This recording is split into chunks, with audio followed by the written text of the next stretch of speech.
You are listening to I Am Interchange. I am Interchange. I am Interchange. I am Interchange.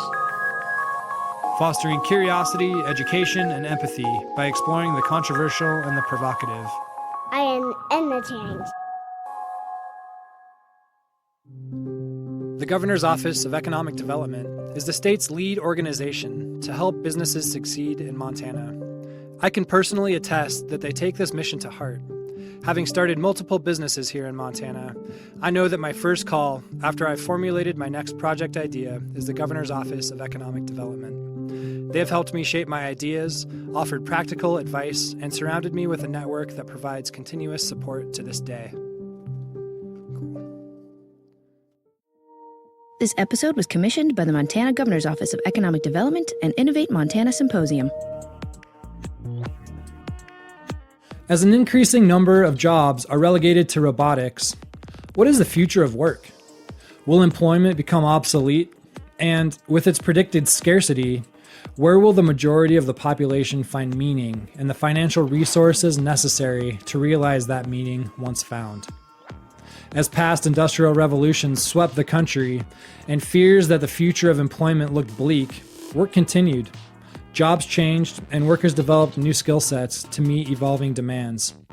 In this podcast, I Am Interchange, the Montana Governor's Office of Economic Development, and an esteemed group of panelists, Rob Irizarry, Deano Roberts, Sandra Boham, and Henri Pellerin, explore the good, the bad, the altogether unimaginable future of work. Join us now for our live event recording.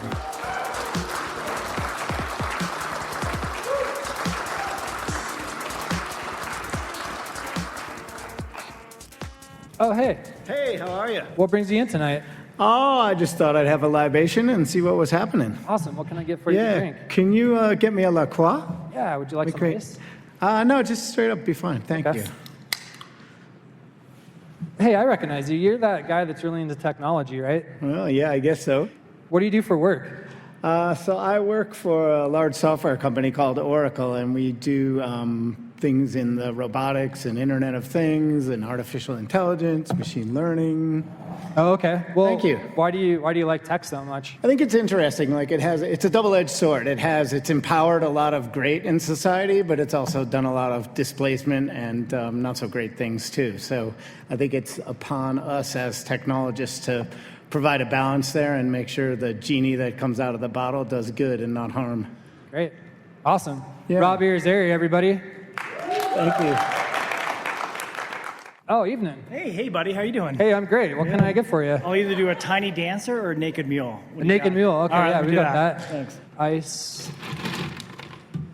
Screw the naked, just make it a mule. You just want a mule? Yeah. All right, I'm gonna make you a mule. What do you do for work? I have the privilege to work at a business SaaS enterprise software company called Slack. Oh, you work at Slack? Yeah. So you're not from around here? No, I am originally. I do grow up in Helena, but yeah, as of recently, no, I live down in the Bay Area.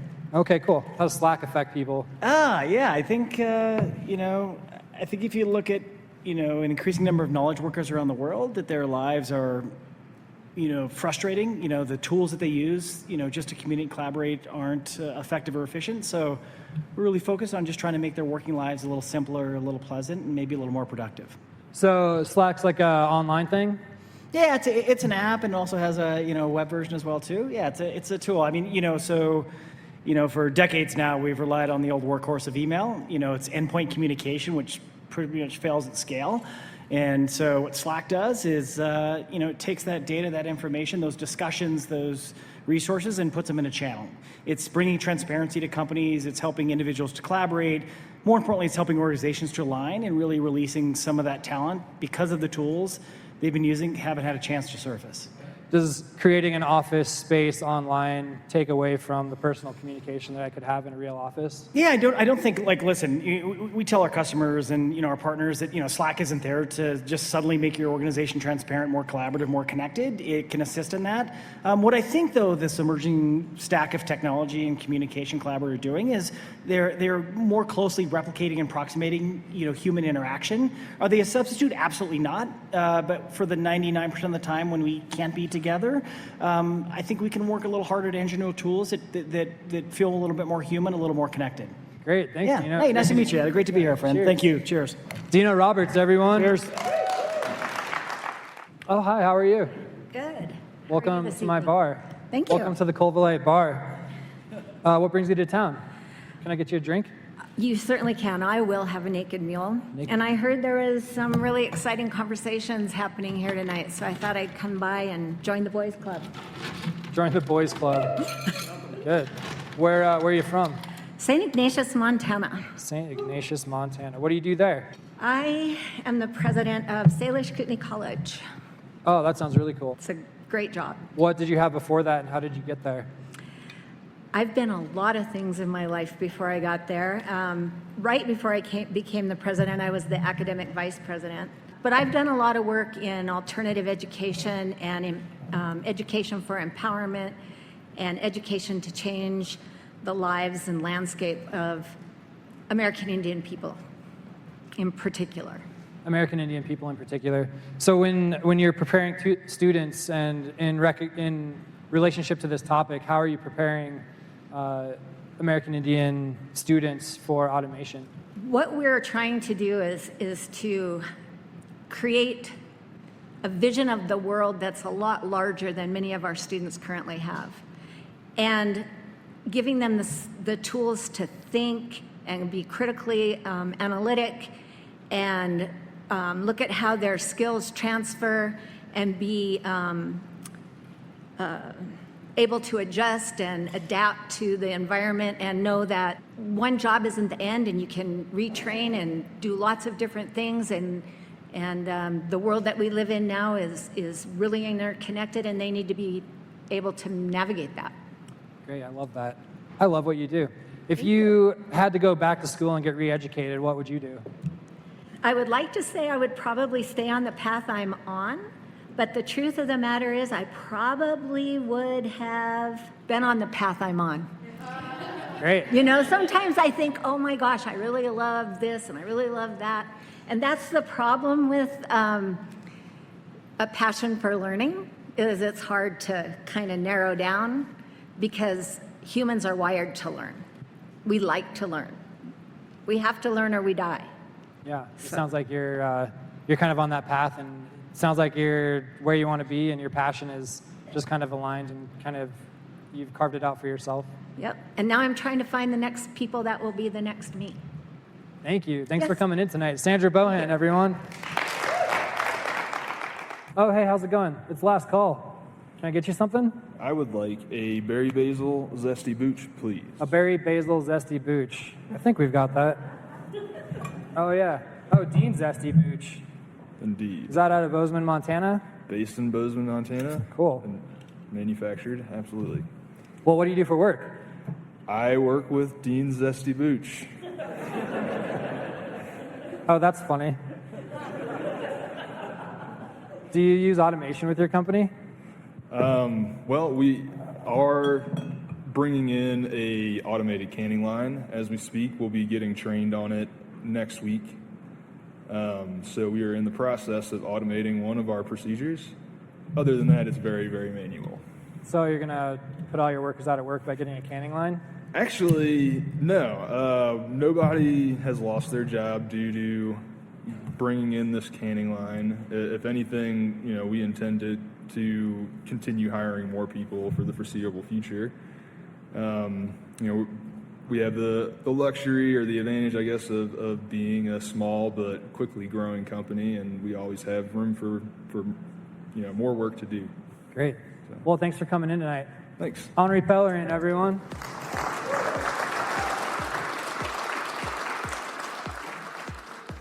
So I just want to start off with a basic question. What is intelligence?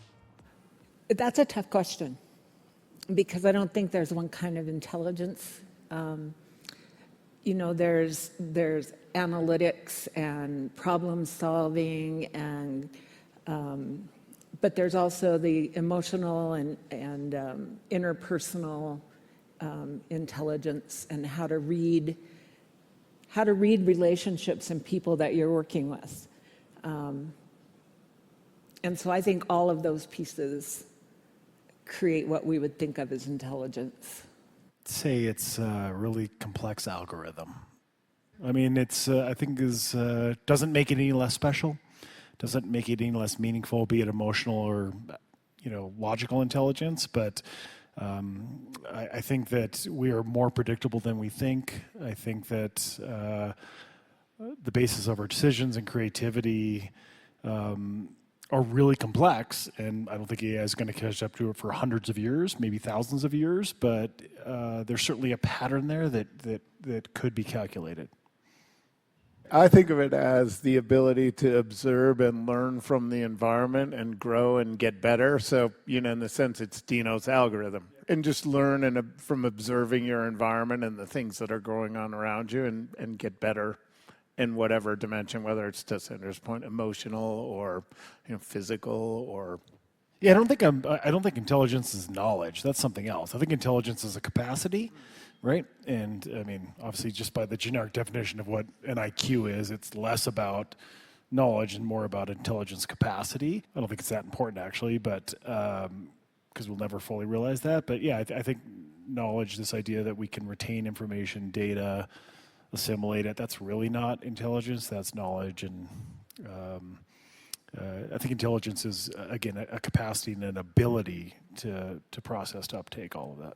So what I think is interesting is there is a different definition of intelligence for every single intellectual discipline you can look at. So biologists define it one way, typically with general intelligence, or G. Psychologists define it another way. They would use IQ more often.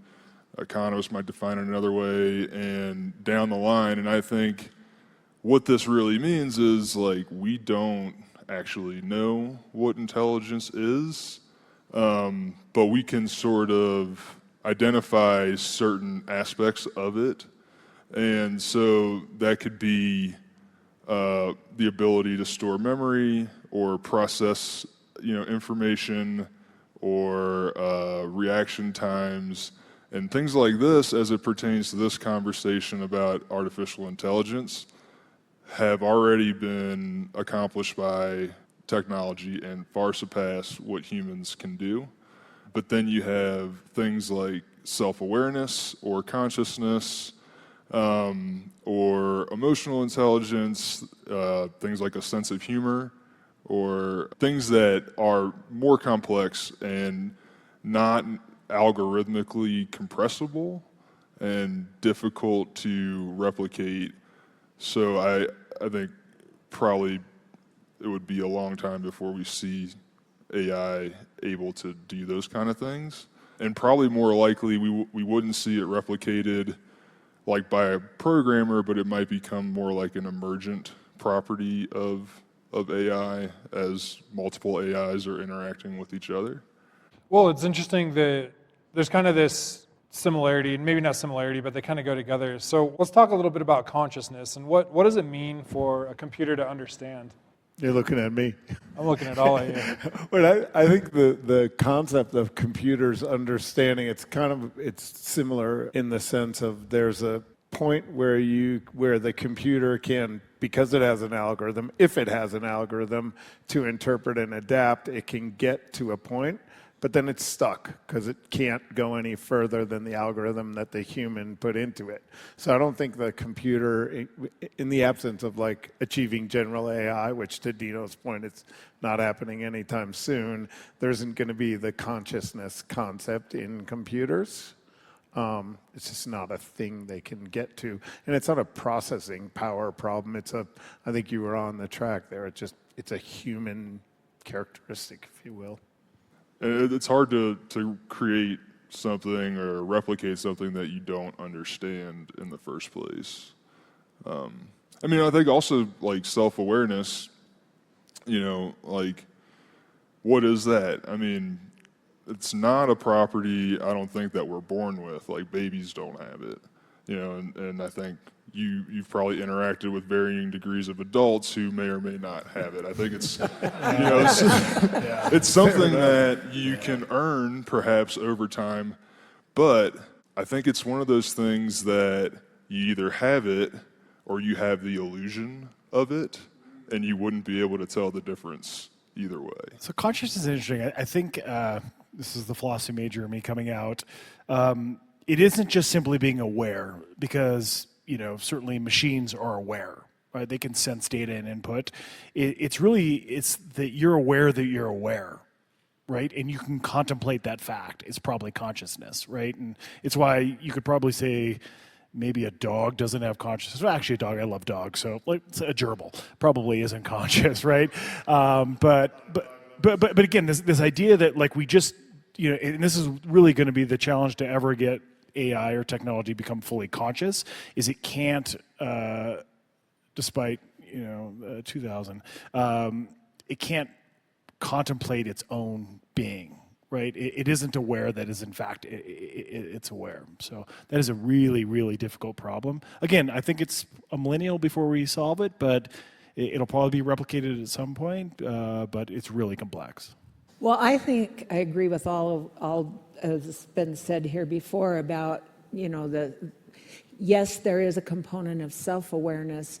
Not just simply knowing that you exist, but understanding how you exist and what your existence means beyond you, and how your interactions in the space outside of you, which is what you were saying, we all know the people that aren't self-aware, how that affects the environment that you're in. So it isn't just knowledge and understanding of your own self, but where it fits within that. I think that's where that consciousness piece comes, and that's why I think AI isn't quite there, because they may a machine may very clearly be able to mimic human facial expressions and interactions, and even to some degree sense of humor, come to understand its own limitations. But that next piece where it understands where it fits and its impact beyond just itself, it's not there yet. And the emotion piece, like imagine a computer looking at a piece of art that's so beautiful that I would cry. Like that's just not, it's just not going to have that embodied inside it to look at it and say. I mean, you've said it's not there yet. You've described it as a millennia before we get there. Rob, can you explain to me what Moore's Law is? Sure. So Moore's Law is a popular computer industry term from the mid-late 60s. Gordon Moore was one of the key executives at Intel. Before that, he was at Fairchild Semiconductor in the early days of electronics, and they were figuring out, like, first they made one transistor and then eventually a bunch of them to make a microprocessor, and the thesis was that the power of computers would double every year for some period of time. And based on some science, they had done, algorithms that were based on kind of the material science and the way things would move forward. And it's held true for many years, and it has been responsible for a lot of the technological advances that we've seen, the increase of computing power. Like some of us here grew up with a rotary dial telephone, not everyone, and now we have this thing in our pocket that's basically like a thing I couldn't have imagined as a kid. Like when I was 8, I saw the first moon landing. That was mind-bogglingly complex. Now it's like Elon Musk lands a thing on a barge, right? That's all an outcome of Moore's Law and the increasing, going from the ability to take this thing out into outer space and land it on a bar, like the engineering and the algorithms and electronics that it takes to get this rocket to come down and land on this barge that's moving around on the ocean is a direct outcome of the ever-increasing power that Moore's Law has provided. You were talking about Moore's Law with a little bit more description. So we were going to talk a little bit about exponential technology and the concept of that doubling of power every 2 years. So one of the good examples of that is there's a great comparison out on the internet of how long it took various technologies, I guess, to get to 50 million users. So the telephone took 76 years. Pokemon Go, for those of you with kids or that play that game, took 19 days. And so, again, it's that ability to have the platforms, kind of like Slack is, and the power that powers them to get things moving at a dramatically faster pace than before. Henri, what do you think of Moore's Law? I would agree with what everything Rob just said. As he noted, it's for a certain period of time. I believe Gordon Moore said that it was going to end sometime between 2020 and 2025. So we're approaching the end point of Moore's Law if you really take it to heart. It's also has the word law, but it's not so much like a scientific law as it is like an observation. That's all I would probably add to that. Yeah, and I guess the other piece of it is it's specific to computing on silicon, using silicon wafers as the methodology. And so, in our conversation earlier this evening, we were talking about, maybe we engineering transcends that, quantum computing or optical computing, or humans have this strange way of hitting a boundary and figuring a way past it. I think Gordon was right, and it will hit a wall there. I think we'll also use our ingenuity, our consciousness, and our powers of reasoning to get beyond it. Can accelerating technology, like we're talking about exponential tech, can it disrupt our entire system to the point where a fundamental restructuring may be required if prosperity is to continue? I think, first of all, I'm optimistic about mankind. Like, we will handle this, right? Like, this is, like you mentioned, historically, as we transition from an agrarian, economy, like humans are really good at adapting, and it has up level. Like you cannot deny that because of technology now, the quality of life is higher. There's less poverty in the world. There is longer lifespan. I mean, just and you cannot deny it's because of innovation through medicine, through technology, like along these lines.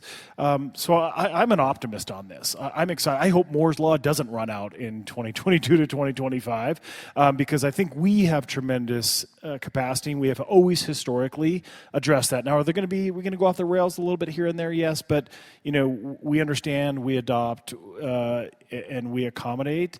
And the net result has always been the betterment of humanity. I think Sandra's world is, education has always been the answer to the next. It started with the first industrial revolution and the weaving looms and the Luddites smashing the looms. And then eventually, everyone realized, wow, these looms are here. They're not going away.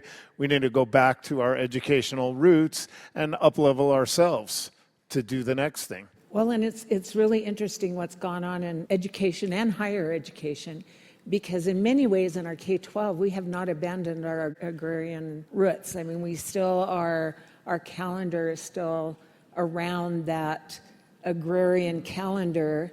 In higher education, when you think about higher education, most universities and colleges in our country are 250 plus years. 100 is a young one. Our college is 40.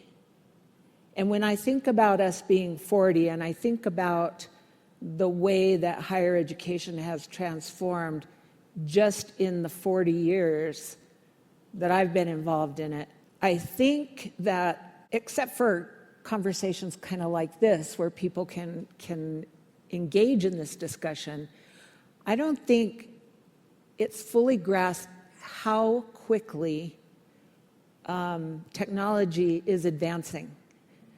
It's advancing, I think, faster than most people can comprehend. And it isn't just advancing in the ways that we think about technology with, computing and that kind of thing. Agriculture is incredibly technology-based. The machinery that you run for planting and plowing and water and fertilizing is all very high tech now. Those machines are $1 million machines that are out there doing farming. The way that we manage livestock, total different thing. For us, as we're trying to address the changes in the workforce, we have a number of natural resources degrees. And what does that have to do with technology? Well, guess what? People don't use compasses and they don't read maps anymore. And what we do now is we have to train students to be very proficient in how to operate drones, to do fish counts in a lake, to do cruising surveys for timber. We use ground penetrating radar for archaeology. We don't dig things up anymore. And that is very sophisticated, high-tech stuff. And it doesn't just touch the apps and the, Googles and the Slacks and the Facebooks. It is deeply into the way of life that we are here in Montana, which means that colleges and universities have to be able to really partner with industry to kind of see where things are going and how we can support that, and yet not become strictly vocational feeders, but where we still value those things like art and philosophy and the ability to think and feel, the things that make us human. And the shift in higher education has kind of been away from those things and more aligning with business. But I think business recently, and probably part of it is coming from this whole automation and artificial intelligence, is you won't get there if you don't maintain some of these kinds of liberal studies pieces. I honestly could not agree with you more. In fact, there's a Same great here. Forbes had a great article recently. It said the rise of the liberal arts major in Silicon Valley. My boss Stuart is a philosophy major. If you think you're going to compete on computational skills, you're going to lose, right? I mean, not only is technology going to advance that, there's 10,000 kids in China that are probably better at you than in math than that. And so what's interesting is business right now is looking for folks, with soft science degrees, with liberal arts majors, because they do things like correlate, they integrate, they create. And that is something that, again, technology is probably 1,000 years away from. Well, the other piece of that discussion, too, is ethics. And where do ethics fit into this? Because, we already know that science is if you do science for pure science and don't think about where that's going to be in our society, it can go in crazy places. And we know that, we've been there. So having that ethical voice, which is usually contained more in your social science people, that will help inform our technology, and I think it will keep us from going into the hell. Since we've unpacked that a little bit, I want to go back to accelerating technology. Can it disrupt our entire system? I think, there's the Joseph Schumpeter, the economist, came up with the term creative destruction to describe how the market functions. And what he's talking about is old jobs are consistently destroyed by newer, better ways of doing things. But the market then, will create new jobs to replace the old jobs. And I think what a lot of people who are raising the type of concern that you are pointing out that, hey, technology is accelerating so quickly that the jobs that are destroyed by technology will not be replaced fast enough by the market. And I think the dog that is not barking in that conversation is that there is a lot of stuff the government does that hampers the market and entrepreneurialism, and there's a lot of reasons why the market cannot function as it should. So I think the thing to do if we're really concerned about this is to take a hard look at things like payroll taxes and minimum wage laws and all the rigmarole of requirements that entrepreneurs and investors and business owners have to go through to bring a product to market, and find out, is it really worth it to have those things if you want to have jobs for people? Hey, to this point, the jobs that are being destroyed aren't great jobs. Like this is an up-leveling work. Like, let's agree to this. Humans no one aspires or desires to do redundant work. Like, no one wants to pick strawberries. Like, no one wants to fold cardboard boxes in a factory, right? And so if we can displace that with AI and up-level those jobs, the result of this has always been, folks have more creative, more influence. I love this balance between AI, human-centric, and AI. The most ideal space is that the AI or the technology does the redundant work, and humans are the decision makers. They are the creators, they are the aggregators, they are the correlators, they are the trenders, and then they are the deciders, right? And so I'm excited about this disruption that's coming because, again, historically, it's never taken the architect's job, it's never taken the surgeon's job, it's never taken the marketer, the educator's job. It's taken, those jobs that should be disrupted. That aren't the best use of human capacity. It probably will take a lot of those thinking jobs as well.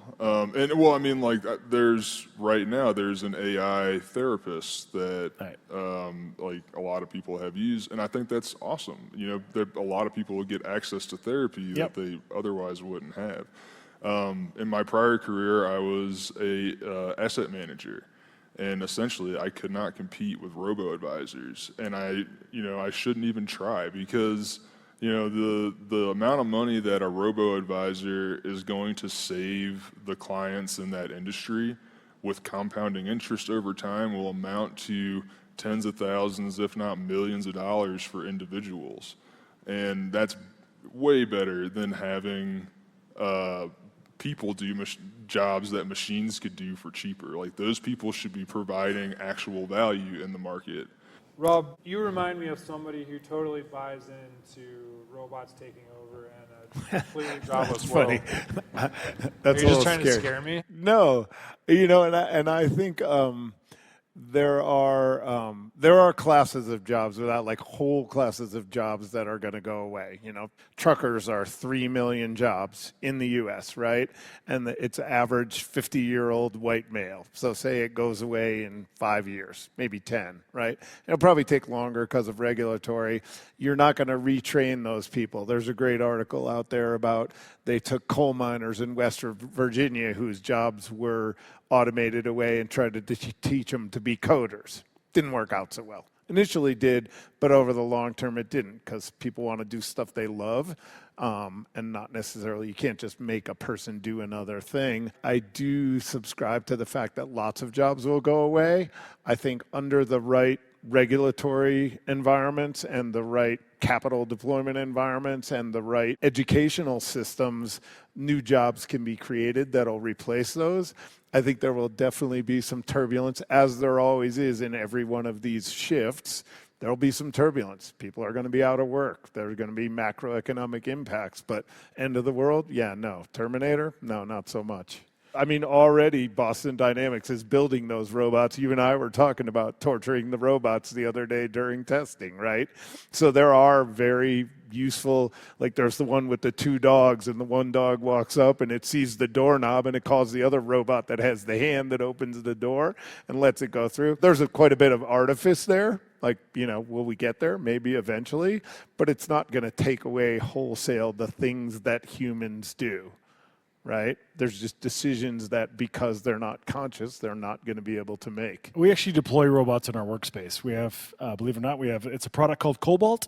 It's made by the former head of GE Medical, a guy named Travis Doyle. He used to make robots that would help old people out of bed or that could feed people that couldn't feed themselves. His whole idea of robots starts with empathy, right? He always tells me that like robots either exist to kill you or take your job. And there is another class of work that they can support us in. And we actually use them. They do like security patrols at night in our offices, which again is that rote redundant task that humans are candidly very bad at. But it's more anomaly detection. What's really interesting about this technology is that when the robot detects something that's a problem, a human comes on to interface and make the decision. And it's that perfect balance of, a little bit of Roomba, a little bit of decision maker. Yep.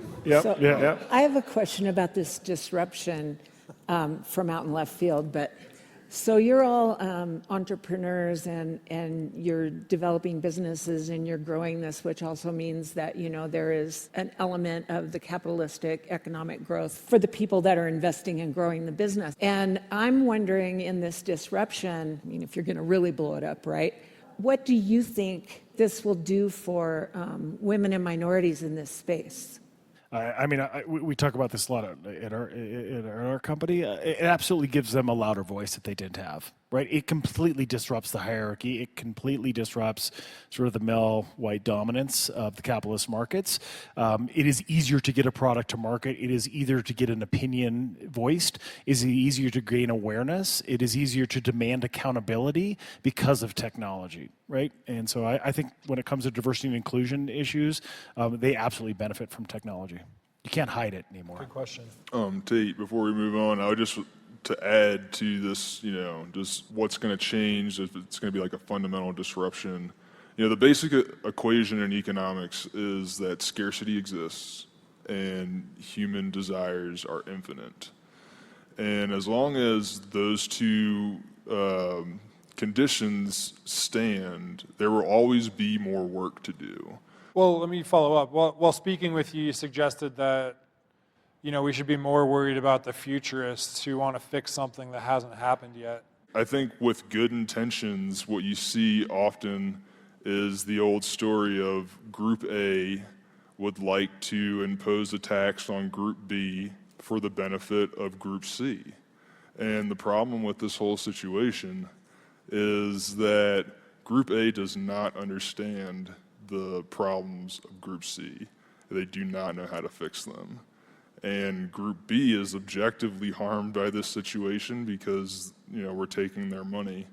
And, meanwhile, Group A gets to feel good about quote unquote doing something while Group C becomes dependent and corrupted by this broken system. And then Group A comes back in and blames that on capitalism. And the cycle continues over and over and over. And I think we should reject this exercise entirely. People, I think, are capable of solving their own problems if we let them. Why do managers want to eliminate jobs? It's kind of a loaded question, isn't it, Tate? Yeah. It's a little uncharitable as well. Managers eliminating jobs is uncharitable? No, I think the way the question is framed is a little uncharitable because, we have limited resources with which we can do things. And, the more we can automate, the more we can do as a whole. So if my team can only do, 5 things and we can automate one of those things, now we can do 6 things because, we have more capabilities. I'm thinking if I'm a manager, I get tired of people calling in sick. I don't want to pay for their health care. I want probably somebody shouldn't to work. be a manager. I want somebody to work probably pick another line of all work. through the weekend and all night. And robots can do all of this. So why? What terrible company do you work at? That's horrible. I've got the worst boss ever. So why? Isn't this something that managers are looking forward to, so they don't have to keep track of all of that? No, not good managers. No, yeah. I think you're asking the question about managers eliminating jobs when you really want to ask why are companies wanting to eliminate jobs. And depending on how far afield, I took us out in the weeds before, so I want to be careful I don't do that. But the concept of the public market, so great, we're going to do our IPO, and we're going to be expected to grow like this into infinity. It doesn't work like that. I think it's an irrational premise. And where it comes from is I got 2 needles to move. I can sell more or I can spend less. So if I can't sell more, I got to get rid of people, right? There's a book, Transaction Man, I sent you. Yeah. So I don't know. It depends if you want to go down that road. He and I could probably go down that road, but we'd be here for the rest of the discussion. And I know you have more you want to talk about. If I reframed it, why do companies want to eliminate jobs? Would that help you answer it more? Yeah, I don't think they want to eliminate jobs. They want to become more productive. They want to become more effective, more efficient. A byproduct of that could be removing jobs, but on a human level, I don't think anybody wants to harm. I think that there's the best companies in the world are displaying empathy for their employees base. I think what they would hope for is to up-level that person, but also too, if there's a job that they're doing that isn't meaningful, that it's almost not ethical to keep them in that role, right? And to help them to get to their next best opportunity. So I don't think it's, quote, hey, we want to make more money, let's eliminate jobs. It's we want to be more productive, we want to be more efficient, we want to be more profitable. One of the solutions could be, right, automation, right? By the way, automation is not normally brought into an organization because of efficiency. It's brought in not fully to like, it's a cost savings mechanism. It is probably more on the high side of raising the top line than it is about, saving the dollars. And I mean, even if companies do bring in automation, though, to benefit productivity and merge their workers somewhere else, automation can take over for thousands of jobs. We're talking about billions of people potentially being displaced. I mean, where are they going to go? This is an interesting conversation. One of the largest expenses that a company will have is its people. And it's a big investment. And so when you get really good people, you want to keep those people. But that is if you're a kind of a people-driven, people as a resource kind of company. If you're a company that sees your workforce as essentially a tool that you use until you retool, and the coal industry is a good example of that. A lot of those kinds of industries where you bring in the workers, they do the work. When they're broken down and can't do it anymore, you exit them out, you bring in the next group, and they work till they drop dead, and you get the next group. Until you can get automated and you don't have to deal with them, which then is purely profit-driven and really not so much about the people working in the organization.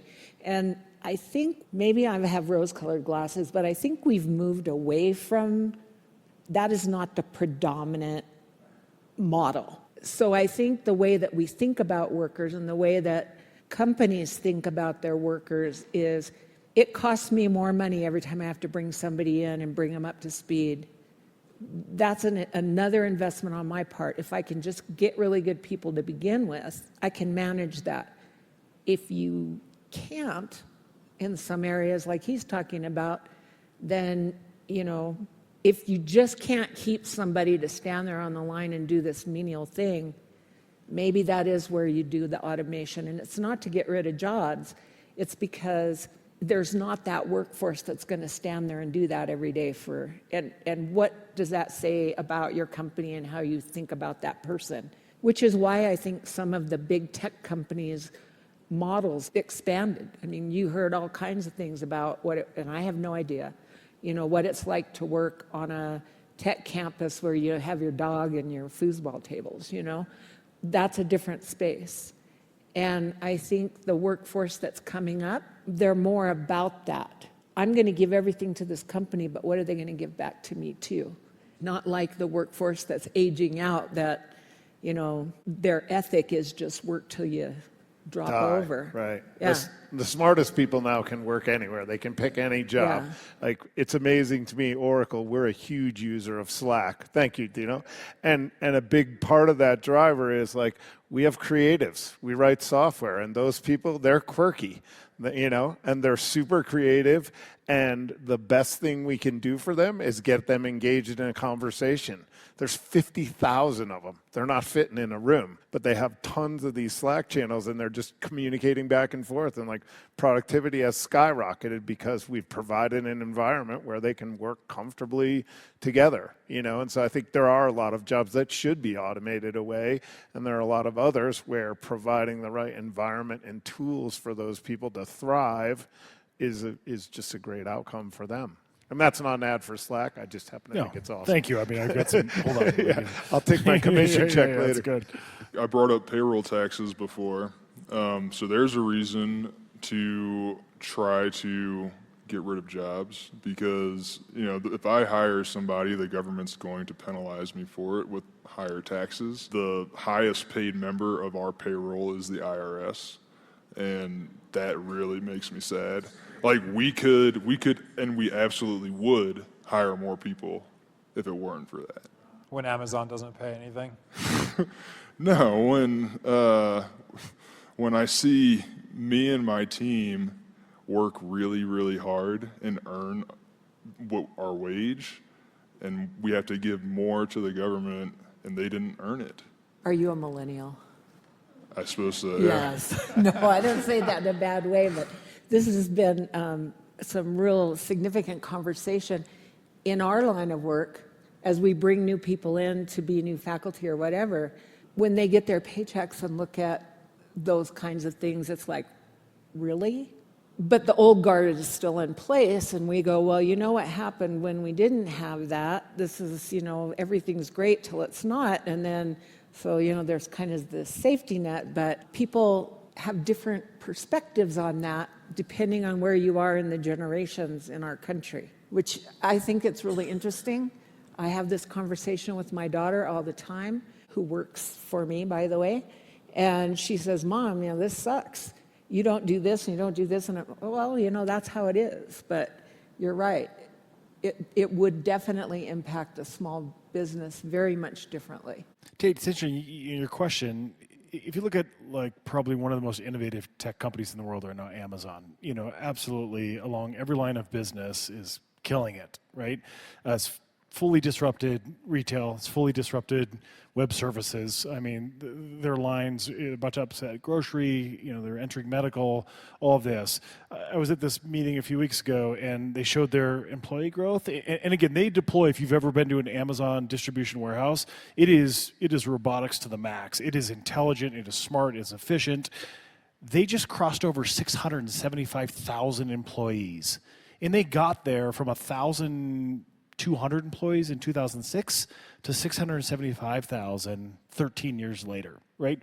And so I think, to the doom and gloom that you're talking about, you're going to see a shift, a progression, a maturity of those jobs. The jobs will be there. The folks will be employed, and they'll be employed at a higher capacity and doing more meaningful work.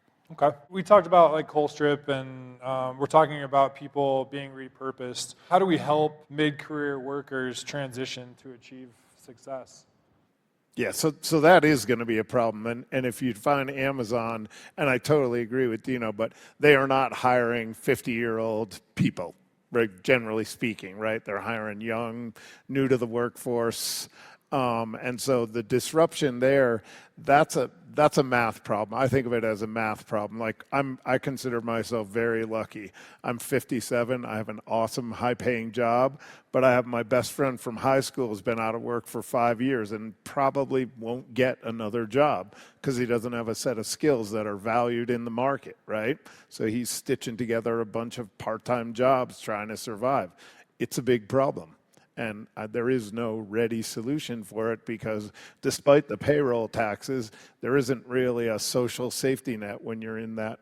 Listen, I'm going to advocate. I think this is where government comes in. I think government have a responsibility here. If supposedly all this technology is making us more productive, more effective, more efficient, is raising profit, is increasing tax revenue, this is when those conversations about things about universal basic income, about guaranteed jobs, has to enter in. Tate, to your point, if there's a lot of folks just standing on the sideline because of massive disruption, the trucking industry is probably one of the most poignant. It was quite the topic last night in the Democratic debate. There's a role for government to come in and ensure this up a little bit. I think we have to clarify, too, you've been using, quite rightly, automation. People use robots usually, and when people say robot, people think about the Terminator or the industrial factory I was automation. thinking that Lost in Space robot. Yeah. That thing with the wonky and to be arms? clear, I think of robots as the thing that's going to put CPAs or radiologists out of business because it can do a better job at it. So we're thinking software robots as well as hardware robots. And Bill Gates wrote an article probably 4 or 5 years ago now about the concept of taxing robots, which is, I think, where you're going, Deano, is okay, this robot isn't a physical robot, but it's automating away a job. There should be, and when the company automates away that job, that money goes directly to their bottom line. That has to get carved out somewhere to balance the scale for the fact that those people are going to be out of work. Okay, let's walk through what universal basic income is and how we might pay for it. Where do you want to start? On the economist side, yeah. on the business side, on the education side? So universal basic income is the idea that the government would, send a check to everybody. It's universal because it's everybody gets it regardless of how much money you make or anything else. and it's also everybody gets the same amount. It's basic because the intention is to cover the basic needs of living, and it's income because it's money. It sounds like socialism. It is socialism. It's it's government control of private property. It's the definition of socialism. And I don't think it's what workers need. I think what we need is real economic growth.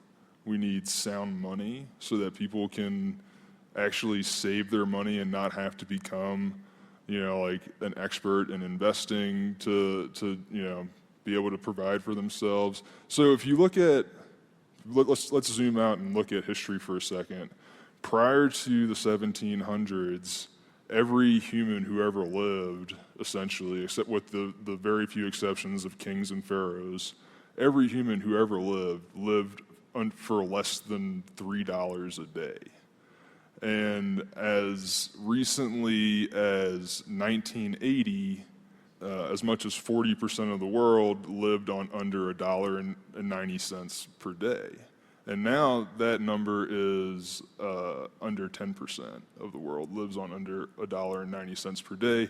And the average is $33 a day, which is 11 times more than 3. Well, aren't things more expensive? Yeah, see, that's the problem. So, markets should be lowering the cost of living. Like that's what technology and automation, does is it makes the cost of living way less. But when you have, for example, right now, like our Federal Reserve has explicitly, stated their policy. They've announced they call it POMO, Permanent Open Market Operations, and this is essentially like the next evolution of quantitative easing, which we saw a couple rounds of in the last decade. And these are policies with the express intent of raising asset prices. One of those being housing prices. And, it's very hard for people to afford to live when you're constantly creating inflation. Prior to 1913, when the Fed was established, you had a 200-year period of history where prices fell. And actually not only did prices fell, but the amount of hours that people had to work to sustain themselves fell. From over 60 hours a week in 1700 to about 40 hours a week in the early 1900s. Can we rely on that happening? Yeah, I think, essentially we might not need more jobs in the future if people have to work less to support themselves. I think it'd be, and that would be the ideal solution. To get rid of inflation and bring property values and rental prices down? Well, I would say let the market provide the money supply. It's not like a deliberate policy of directing, asset prices in one way or the other, but let the market coordinate resources in the way that it is better at doing than humans are. I mean, I feel like the market does do that. I look at Bozeman and its outrageous property pricing because there is the demand of living there, and people can charge an insane amount of money to live there. It's hard to talk about like what the market does and what the government does when you live in a mixed economy, because it's really hard to tell what are the effects from a policy or what are the effects from just the forces of the market. But I think what the open market operations do, for example, is just greatly distort market incentives in different ways and incentivize investors to engage in more risky activities and build when there isn't the resources available, and eventually, reality has to set in, and you get a collapse. Yeah, I guess like for me, I think about the thought exercise, and this is not a thing I subscribe to, but think about suppose automation eliminated every job. That, like, if you take it as a theoretical math exercise, that's the point where you need universal basic income because no one would be employed, right? It's not going to happen, but it's an interesting for me, thought exercise. But theoretically, if it did replace every job, there would be such an efficiency, such a productivity gain, such an abundance of resource and wealth that you could support programs. That you could support that. And then I think about, okay, could that become the greatest renaissance in human history? Like that if everyone who had a thing, everyone has a thing inside them that they would do if they didn't have to work. Most people, like I think about when I tell my kids, you know, you wake up on a day, you either can't wait to get at the thing you're doing or you have a job, right? And so if this got to this theoretical thing and everyone was just doing the thing they love to do, who knows? Maybe the steady state outcome of that would be everything. Some people, like, you go to a restaurant and you have an awesome experience from the person who loves serving people at a restaurant. Somebody wants to take care of the elderly. Somebody wants to paint. I don't know. Theoretically, could it all work out steady state with universal basic income? Might be awesome. Do you think it'll be possible to get rid of inflation?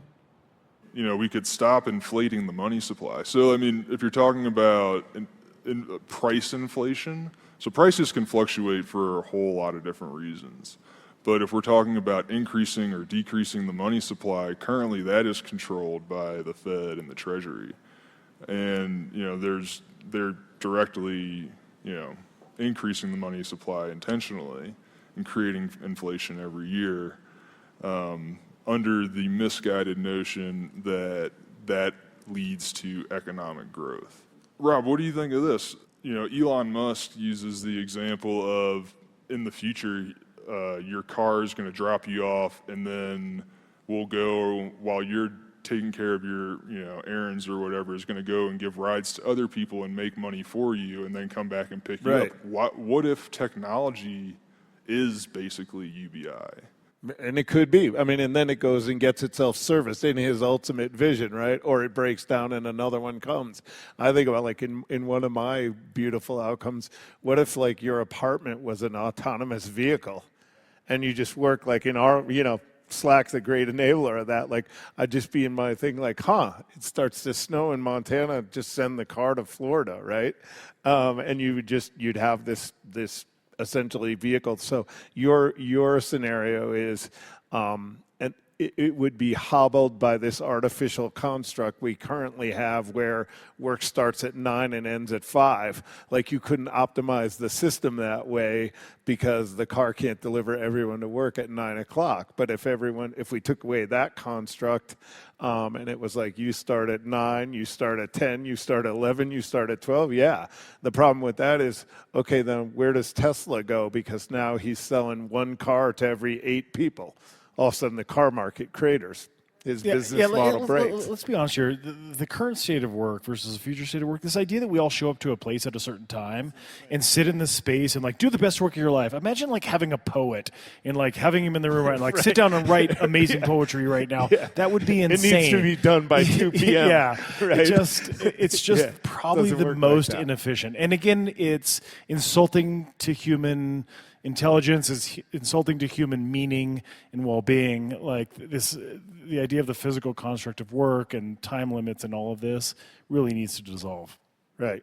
In the same way that, like, students, you know, I mean, a teenage kid is not doing his best work at 8 o'clock in the morning. It's just not. You know, so we have all these artificial, because school's a different form of work in my world, right? We have this artificial construct, like the bell rings at 8. It should ring when the kid's up and, like, in his zone of learning. So there's a whole bunch of things we could break here if we wanted to make the thing more efficient and work better. And I'm interested. I didn't mean to take us far afield from your question, but I do think that artificial construct we have now breaks that particular model, right? You know, what I see, what should happen in a free economy is that automation will bring the cost of living down so low and would allow people actually to make more money, because, you know, rather than thinking about, oh, what kind of job do I want to have, you would just think, what kind of machines do I need to buy to make money in this economy? And I don't see that as a problem. You know, it sounds like a pretty good future. We have to look at not just the cost of, you know, what might be lost, like in terms of like a job. We have to look at the benefits, and we have to compare it to alternatives. I mean, otherwise we're only, like, looking at the world through a straw. And So take trucking, for example. This number, 3.5 million, trucking jobs will be lost. That gets thrown around a lot.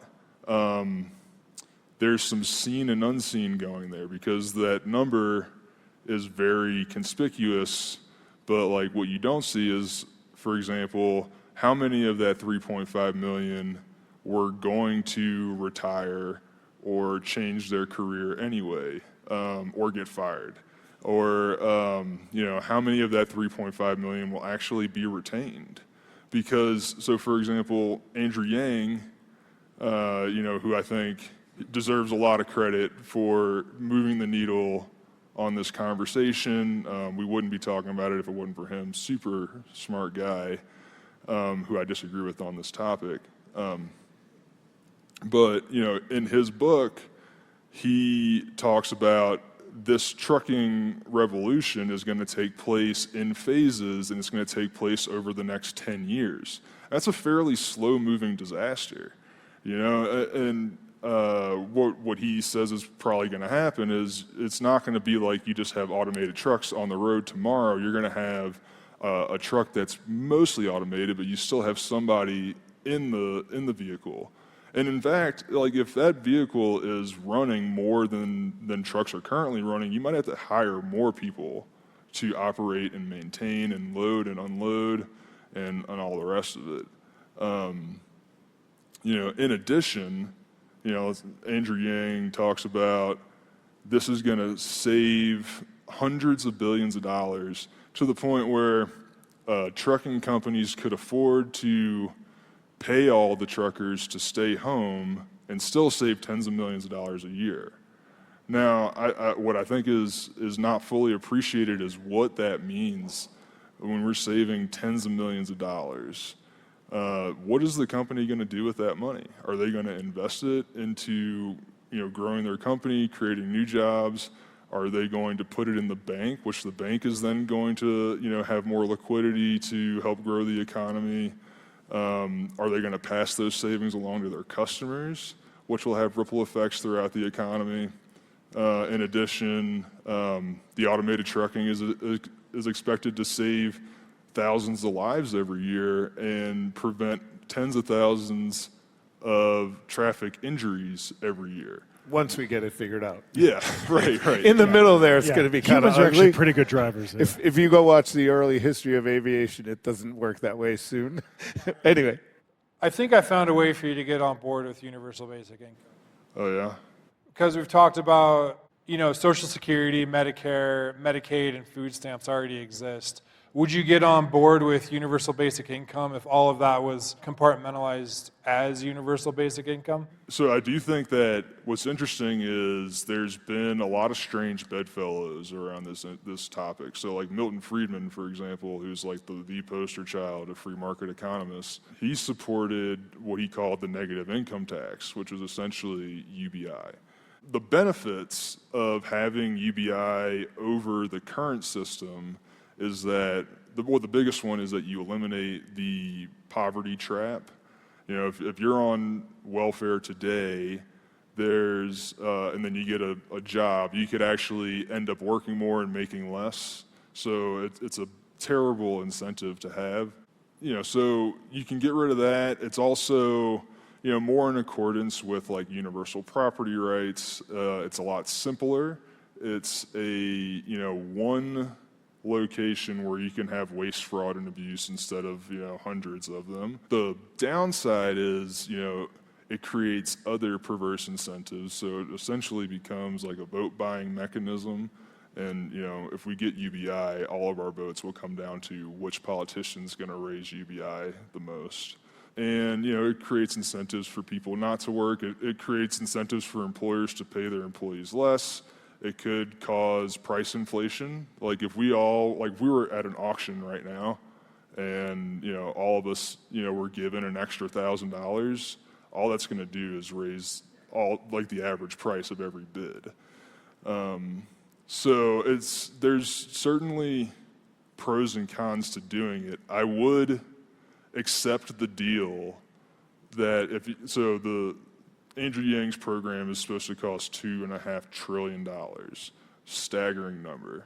Our last year's federal budget was 4.11, or not budget, but spending total was $4.11 trillion. So we're talking about, more than a 50% increase in the overall spending, which is already way too much. But I would take the deal if you could say, we'll cut $2.5 trillion somewhere else from the budget and have UBI. I mean, giving people their money back, or putting money in the hands of the population is way better than pretty much anything the government's going to want to do with it. So, I would take that deal. But it's, on its own merits, not something I would want as an addition to what we currently have, or, that I think is necessary for flourishing in the future or whatever. I think we're missing something here. Work produces in people's lives two things. Income, important, feeds my dog, puts socks on my kid. The other one is meaning, right? And that is really important. You want a dystopian future, have people not have meaning in their lives, right? And I think that's something we need to find. For our entire work history, for our parents' work history, our grandparents, the meaning in our life was generally equated to our vocation, right, into our work. We need to redefine that. It could be volunteerism, it could be mentorship, it could be public service.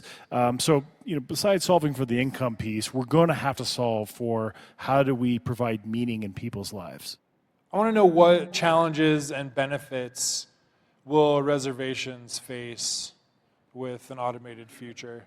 So it's really interesting because we are not only, we are two things. We're a reservation and we're very rural Montana. So all the reservations in Montana are very rural. They're isolated. We're the least isolated of the 7 in the state. I don't think it would really have much of an effect within the reservation community at all. We don't have a lot of industry there, but we do have some, and it's automated. A lot of it is already automated. And we've been working to supply the workforce to those automated trades.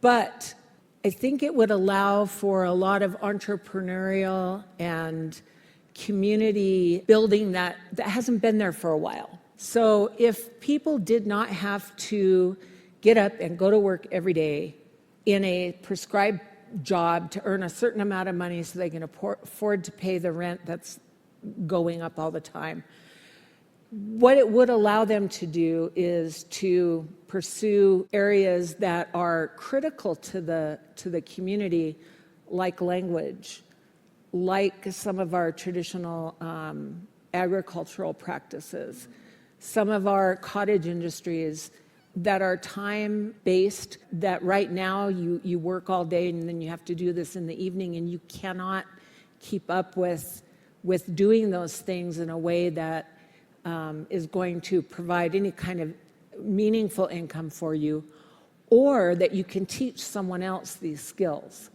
because there's no time for that.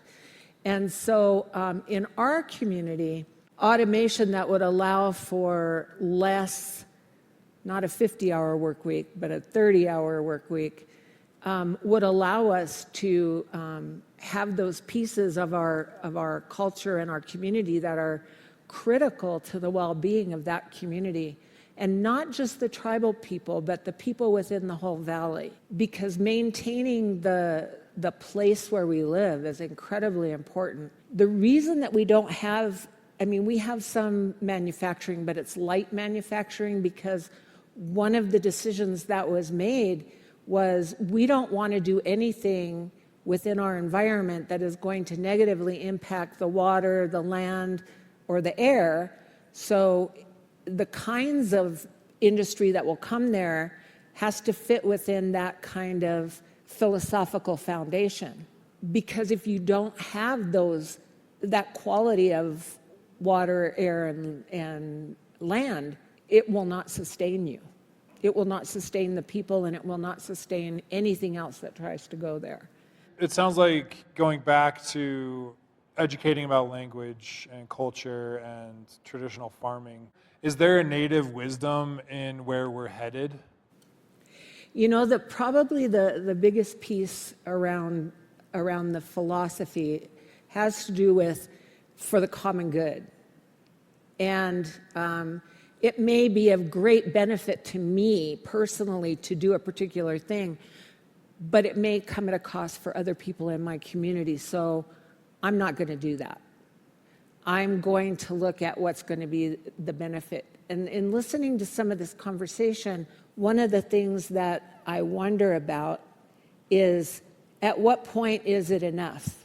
So as you're creating economic opportunity and growing business and making money, even if you're giving universal basic income, which isn't going to sustain people, you know, where is enough? And I think that's the piece that we don't talk about, because you know, that's why we have a 1%. The goal is that personal advancement, how much, how big, how, you know. Yeah, I think we need to redefine what advancement mean or success, purely out of economic terms, Yes. right? So community impact, whatever this is. I mean, for business, it still is, absolutely. But, you know, for individuals' well-being, it's been so anchored to your status as, you know, a revenue-generating entity.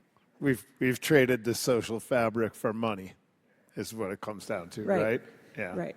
And I'm not advocating, you know, this big kumbaya socialism. I'm not saying that. But I'm saying that there is that element, and I think that grounds us as people, and I think sometimes in our quest don't necessarily put the importance on that. And I know in our community, we will have people forego that economic gain to contribute. You have a strong social fabric, which exists. We're all related to each right, other. Right. Yeah. Which doesn't. It's been lost outside, I feel. Yeah, there's a lot to be learned there.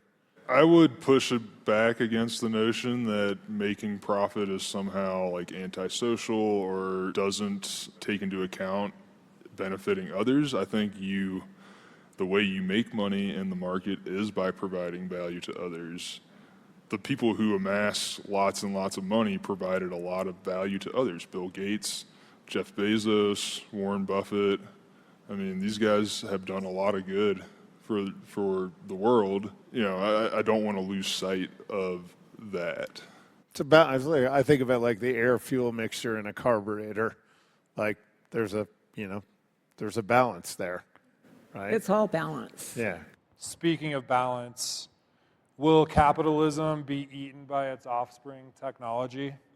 Capitalism is just voluntary trade and the right to own property. Technology is not a threat to that. If anything, it is reinforcing of those things. What threatens capitalism is government interference.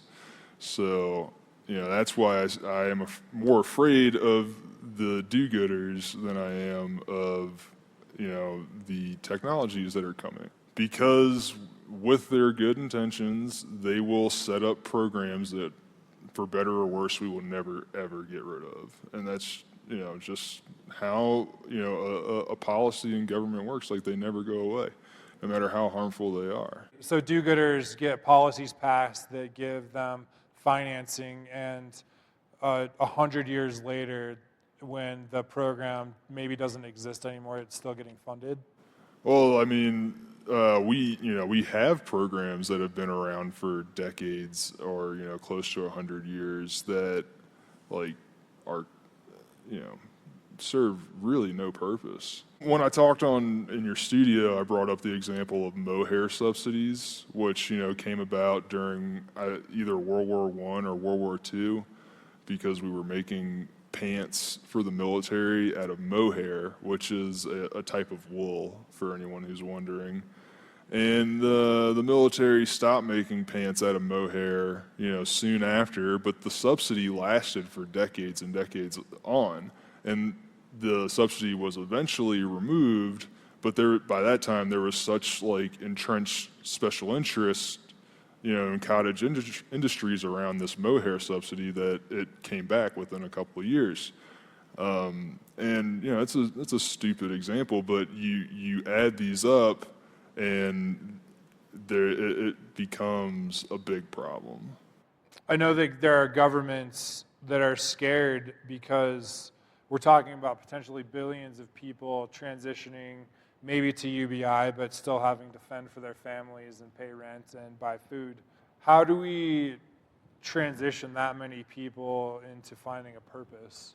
I don't know. I think about like if I didn't have to work for a living, I would teach and mentor. Like I would spend all my time doing that, right? And so I guess the solving of the problem of it's kind of like it's kind of like the self-driving truck thing. Like we're not going to wake up tomorrow and all the jobs are gone. It's going to be a gradual shift. And so I think we as in industry, particularly to the point, government is not always the best caretaker of the future. I think it's on us to figure out how do we do that as things shift. Like how do we make it work for the parts of society that are going to get disintermediated? Like, and I don't have a glib answer for that because it's a pretty complex problem, right?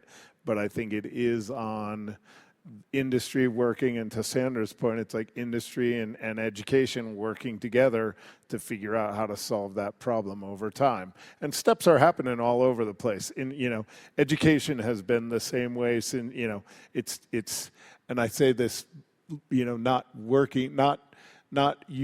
having it as my primary wage source, but living inside the school system, I do a lot of stuff at the high school and at MSU. It's a system that is derived from, factory workers, it's designed to produce that. But it's changing, right? Because it recognizes that it has to. And I think the same thing has to happen in business, where it has to just understand that there are some bad side effects of some of these things, and we got to figure out how to, That's a good question. How does your college exist without jobs in the future? It's interesting because that goes back to what I was talking about earlier with what higher education looked like and where it's evolved to today. And I think if you weren't focused on creating workers, but were creating well-rounded, thoughtful, intellectual people, it would look very different. One of the basic fundamental philosophies in adult education has to do with human beings need to learn and what their need for intellectual stimulation is. And what we know is, and unfortunately we know this through tests that have happened, but people who don't learn, who reach to a certain point and then stop that intellectual enrichment, will actually die. They will actually die younger and faster than people who continue that learning. And the way that we do that is through the creation of hobbies. That's why we're, as people, will sew or knit or fish or make furniture or do those kinds of activities. And so people will find a way to do that. And they'll either do it through interactions with other people or through some kind of hobby or contrived learning, but people have to learn. And so that's part of what I think drives our innovation is we're always in a place where we can think. We're always looking at creative ideas. We're wired that way. And the other piece of this is, somehow in America, we've decided that he who works the longest day gets the biggest prize at the end. But most countries aren't like that. We're like that. But if you look at a lot of other developed countries, they take more time off, have less work days. I'm learning this from the young, the younger people that are coming into the workforce, asking for things that are not, they're environmental, not so much, other kinds of incentives, because they're looking for that balance that has to exist in economics and that balance that has to exist in work and the balance that has to exist in their mental and community well-being. That doesn't mean that, they're not going to work hard, and I think they will. It would definitely change how we do education, I think.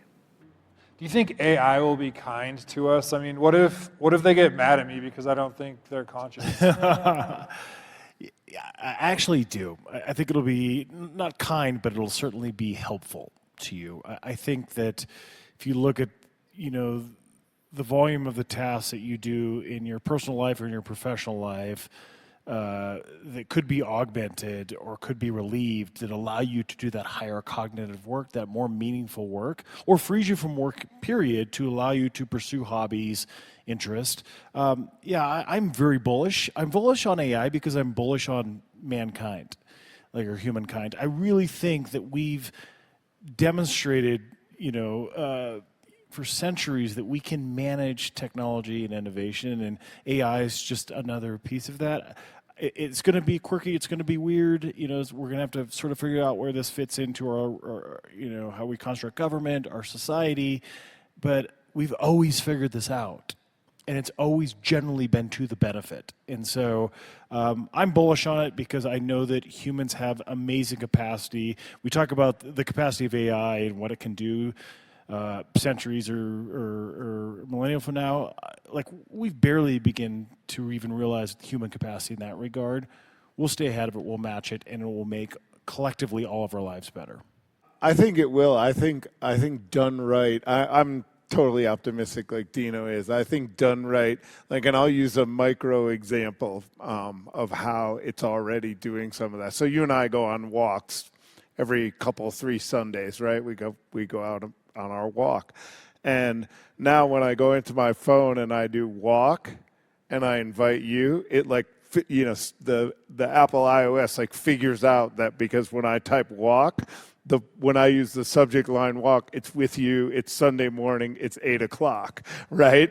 And so when you think about it, the next logical thing is one of us gets a message when the 4th Sunday we've missed, on Friday night, it's hey, you haven't walked with Tate in a while, you guys should go do that, right? So done right, there's a lot of places where that could actually, the good use of technology, which I would argue is the antithesis of how much of it's used, the manipulation on so many levels in many of the social networks versus a thing and I'll use Slack again as the example, where it's a facilitator for some incredible conversations, then it could actually, and you guys may already be thinking about this, so you might want to take the fifth, go mine that information and figure out wow, Ed and Sally have really moved the needle on this thing. We should encourage them to go teach Joe and Beth hey, they're doing this. There's a lot of places where the use of that data and the AI looking at it could go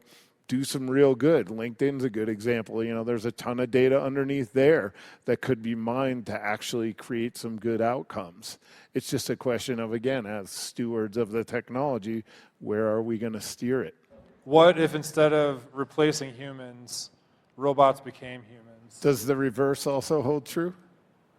It's, we're getting at the singularity, and humans and technology becoming one. I think, if that is what's happening in conjunction with this accelerating technology, then we don't have to worry about, robots either killing us or taking our jobs, because we will be the robots eventually.